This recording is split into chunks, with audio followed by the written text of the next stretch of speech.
11절 말씀입니다. 제가 가진 성경 구약 446면에 있습니다. 사무엘상 22장 11절에서 23절입니다.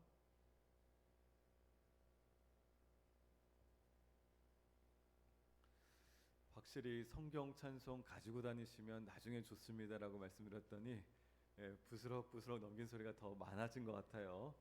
좋습니다. 우리 11절부터 23절 말씀을 한 절씩 교독하실 때 제가 먼저 11절 받들어 있습니다. 왕이 사람을 보내어 아히두베 아들 제사장 아히멜렉과 그의 아버지의 온 집 곧 노베에 있는 제사장들을 부르매 그들이 다 왕께 이른지라.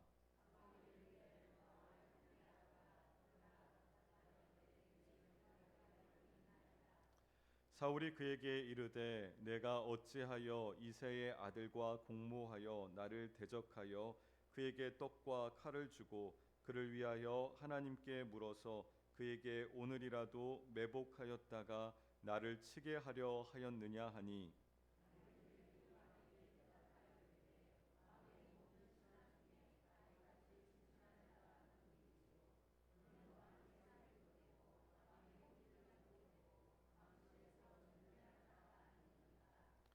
내가 그를 위하여 하나님께 물은 것이 오늘이 처음이니까 결단코 아니니이다. 원하건대 왕은 종과 종의 아비의 온 집에 아무것도 돌리지 마옵소서. 왕의 종은 이 모든 크고 작은 일에 관하여 아는 것이 없나이다 하니라.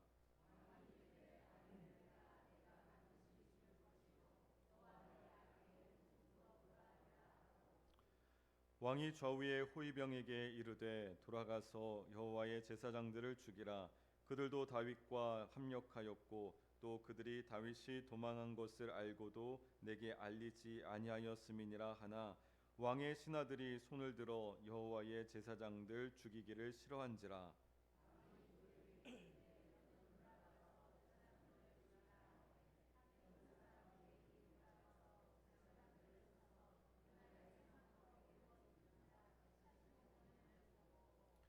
제사장들의 성읍 노베 남녀와 아이들과 젖 먹는 자들과 소와 나귀와 양을 칼로 쳤더라.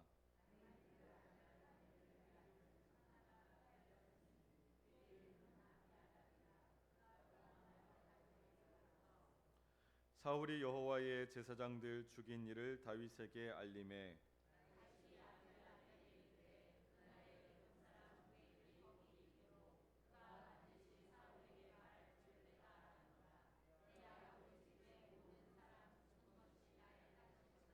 함께 읽습니다. 두려워하지 말고 내게 있으라. 내 생명을 찾는 자가 내 생명도 찾는 자니 내가 나와 함께 있으면 안전하리라 하니라. 아멘. 이 시간 마르다 찬양대 찬양이 있겠습니다.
우리 하나님께 영광의 박수 올려드리겠습니다. 하나님께서 귀한 찬양 받으신 줄 믿습니다.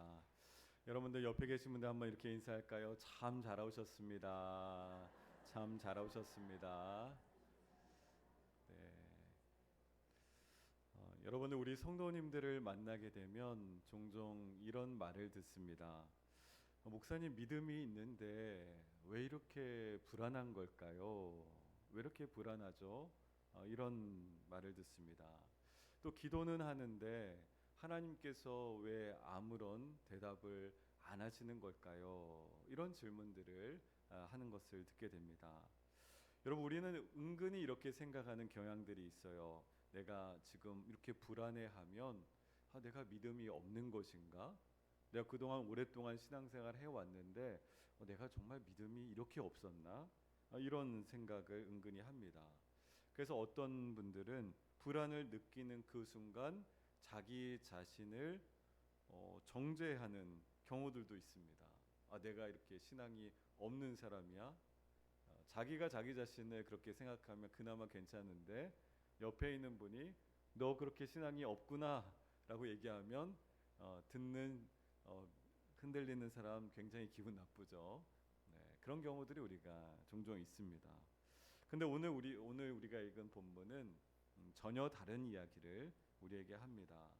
오늘 우리가 읽은 본문 가운데 등장하는 이 사울 왕, 우리가 잘 아는 사울은 현대 교인으로 따지면 불신자가 아닙니다. 불신자가 아니에요. 지금 오늘날 우리의 교인으로 따지면 사울은 이미 신앙을 가지고 있는 신자라고 할 수가 있어요. 그런데 기도 생활을 안 하는 사람도 아닙니다. 오히려 사울은 이전에 하나님의 놀라운 영광을 경험했던 사람이라고 할 수가 있어요. 하나님의 영을 경험해서 하나님의 영으로 충만하니까 예언도 했던 사람이 바로 사울입니다. 그런데 사울이 지금 성경을 보게 되면 아주 불안해하고 있단 말이죠. 사울이 지금 굉장히 불안에 떨고 있어요. 그 불안은 결국 자기 인생을 자멸로 이끌어 가고 있습니다. 오늘 사무엘상 22장 본문에는 우리에게 분명히 묻습니다. 불안 그 자체보다 더 위험한 것은 도대체 무엇일까? 우리에게서 불안이라는 이것보다 더 우리를 위험하게 만드는 것은 무엇일까를 오늘 성경은 우리에게 묻고 있습니다.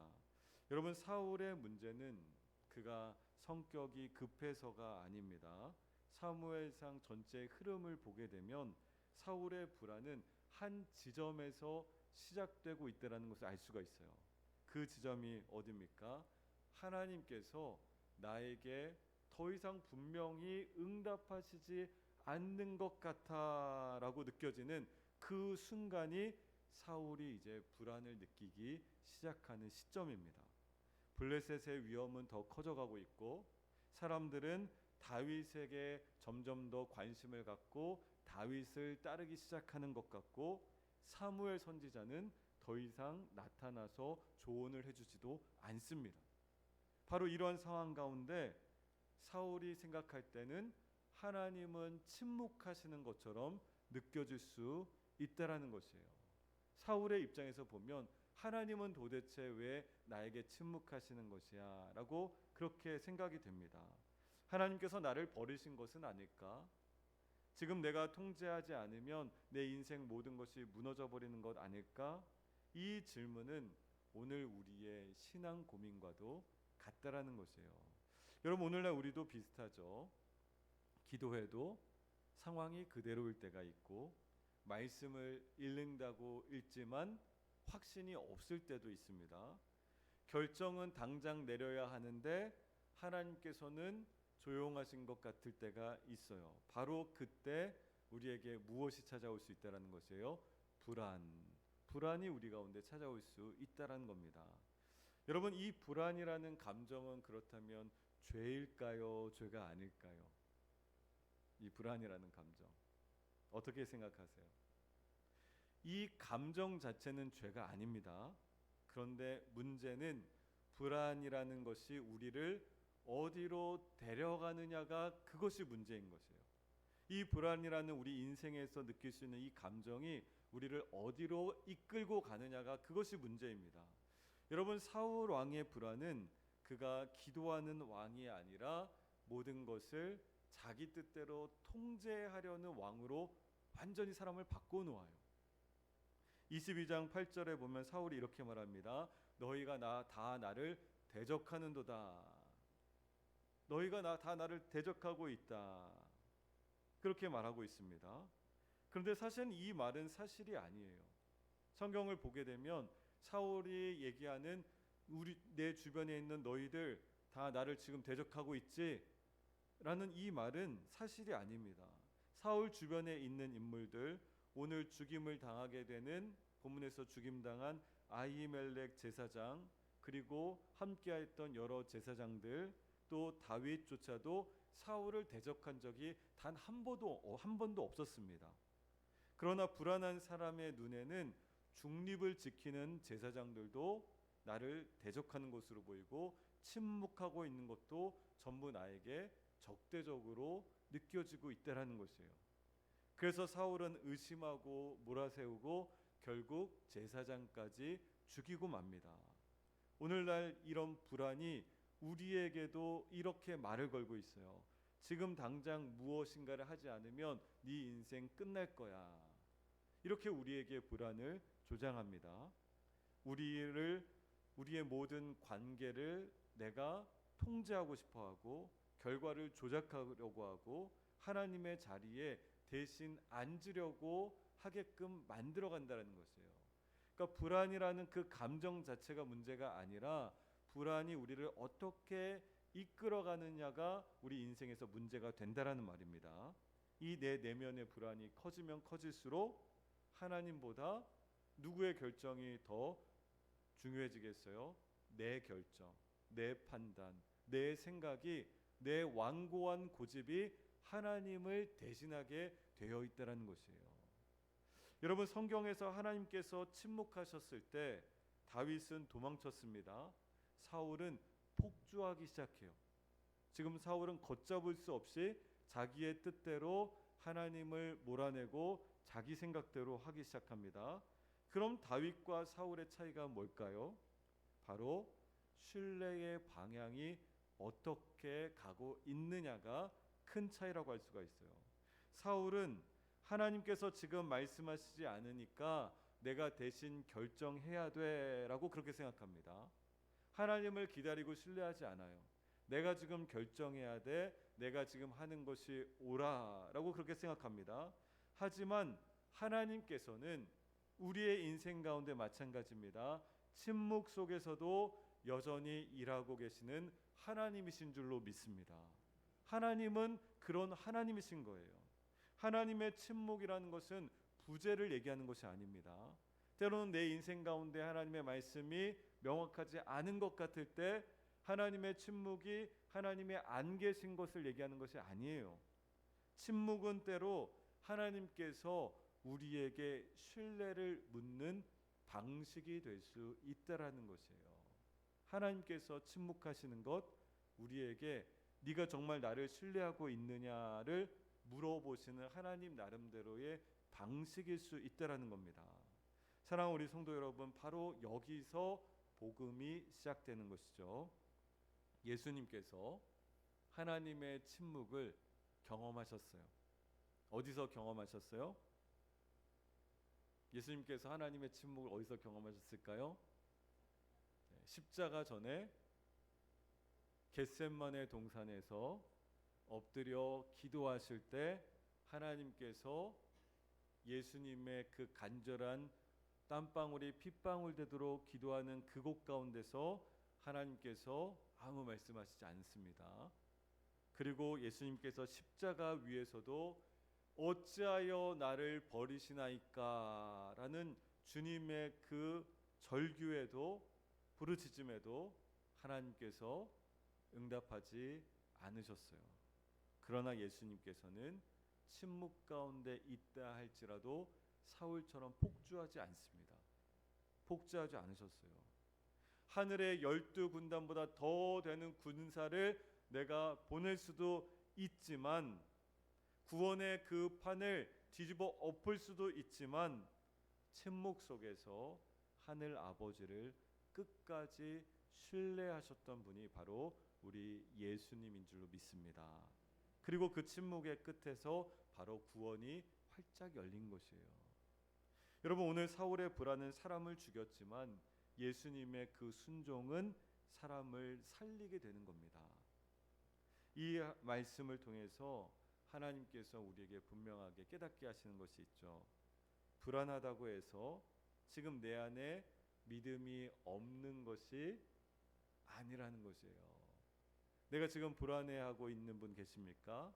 내가 지금 삶의 문제를 아직 해결하지 못해서 내가 지금 염려하고 불안해하는 우리 성도님들이 있다면 그 모습 자체가 믿음 없는 것이 아니에요. 그리고 불안이 나를 주장하고 내 마음속에 왕자에 앉기 시작하게 되면 반드시 우리 주변에 무엇인가가 무너지는 것을 우리는 보게 될 것이라는 말씀을 하고 있어요. 여러분, 그러니까 하나님을 신뢰하는 자에게 주시는 말씀은 분명합니다. 내가 말하지 않는 것 같을 때에도 나는 여전히 일하고 있단다. 이것이 바로 하나님께서 우리에게 하고 싶으신 말씀이에요. 사실 사울에게도 끊임없이 말씀하셨을 거예요. 내가 여전히 일하고 있단다. 사울이 듣지 않은 것이죠. 내 고집대로, 내 완고함 때문에. 그래서 오늘 우리는 믿음이라는 것이 불안이 없는 상태가 아니라 오히려 불안 속에서도 내 마음의 왕자를 내어드리는 선택을 하는 것이 믿음이다라고 말씀할 수 있습니다. 내 마음의 왕자에 누가 앉느냐, 이것이 바로 우리의 믿음이라는 것이에요. 사랑하는 우리 성도 여러분, 하나님께서 침묵하시는 것처럼 느껴질 때 통제하려 들 필요가 없습니다. 내 뜻대로 하겠다라고 말씀보다 앞설 필요가 전혀 없어요. 십자가를 기억하면 우리도 예수님처럼 기다릴 수 있게 됩니다. 침묵 속에서도 하나님 아버지를 신뢰할 수 있게 된다는 것이에요. 오늘도 우리는 주님께서 우리의 불안을 오히려 품고 계시다라는 것을 우리는 신뢰함으로 고백하며 살아갈 수 있는 성도인 줄로 믿습니다. 불안한 나를 내쫓지 않으셨어요. 불안한 우리를 위해서 이미 침묵 속에서 구원을 이루신 분이 계시다라는 것을 우리는 기억할 필요가 있다라는 것이에요. 오늘 당장 불안을 없애달라고만 기도하지 마세요. 하나님, 내 염려 당장 이것 좀 없애주세요라고 기도하는 것이 아니라 오히려 불안 속에서도, 불안과 염려 가운데 속에서도 예수님께 맡길 수 있는 믿음을 좀 내게 주세요라고 그렇게 기도할 수 있기를 간절히 축원합니다. 예수님께서는 침묵 중에서도 여전히 우리에게 선하신 왕인 줄로 믿습니다. 여전히 주님께서는 일하고 계신 것이에요.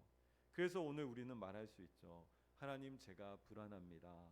그러나 저희의 불안에 불안을 왕좌에서, 내 마음의 왕좌에서 내려놓고 하나님을 다시 왕으로 모시겠습니다.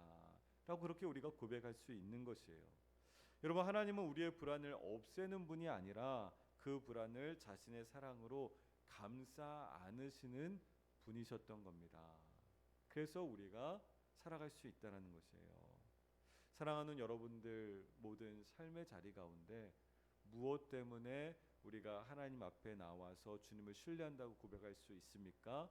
하나님께서 이미 예수님을 통해서 우리에게 보여주신 은혜, 구속의 은혜가 내 안에 이미 들어있는 줄로 믿습니다.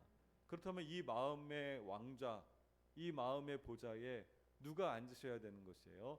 우리를 구원하신 예수님만이 내 마음의 보좌에 앉으셔서 저와 여러분들, 우리의 가정을 다스려 주실 줄로 믿습니다. 그렇게 오늘 하루도 내일도 주님 앞에 반응하며 살아가는 우리 믿음의 권속들 모두 될 수 있기를 예수님 이름으로 간절히 축원합니다. 제가 오늘은 설교를 짧게 하는 이유가 있어요. 왜요? 빨리 귀가시켜 드리려고요? 아니요. 이 추운 날씨 가운데 이렇게 나오신 여러분들 얼마나 귀중한 시간입니까? 조금 전에 함께 나눈 이 말씀을 근거로 구역별로 제발 함께 나눌 수 있기를 바랍니다. 그냥 돌아가시는 분은 손해예요. 왜냐하면 말씀을 계속 들어야 되고 또 그것을 나누고 확인할 때 확실한 내 말씀이 됩니다. 그래서 제가 이 앞에서 보니까 구역에 나 혼자 계신 분들도 있어요. 그러면은 앞에 있는 구역에 같이 합치셔서 함께 진행하면 됩니다. 그래서 여러분들 오늘 이 예배 마친 이후에 구역별로 헤쳐 모이실 때 꼭 다 나눠드린 거 받으셨죠? 네, 이거 한번 다 들어보세요. 네, 제가 설교만 준비하는 것이 아니라 이 여러분들 나눔할 수 있는 이것까지도 준비합니다. 그래서 이 말씀 가지고 같이 함께 하나하나 본문이 어떤 본문인지 관찰해 보시고 또 나눔 적용 질문 가지고 실제 내가 함께 삶에서 나눔하는 것이에요. 그래야지만 말씀이 적용됩니다. 그래야지만 하나님 앞에서 우리가 말씀을 확실하게 살아낼 수 있습니다. 꼭 그렇게 하시면 좋겠습니다. 기도하겠습니다. 하나님 아버지, 이 시간 저희들은 너무나 연약하고 불안하고 또 염려하는 그런 존재들입니다. 하지만 하나님께서 사울 왕처럼 우리가 살아가기를 바라지 않으시고 오히려 예수님께서 어떻게 우리를 구원하셨고 우리와 함께 하셨는지를 깨닫게 하여 주시니 감사합니다. 그 복음의 놀라운 사건이 우리 안에 역사하게 하시고 주장하게 하여 주시옵소서. 예수 그리스도 이름으로 간절히 기도드립니다. 아멘. 이 시간 우리 함께 찬양하고 기도하면 좋겠습니다. 나는 주를 섬기는 것에 후회가 없습니다. 우리 함께 이 시간 찬양하면 좋겠습니다.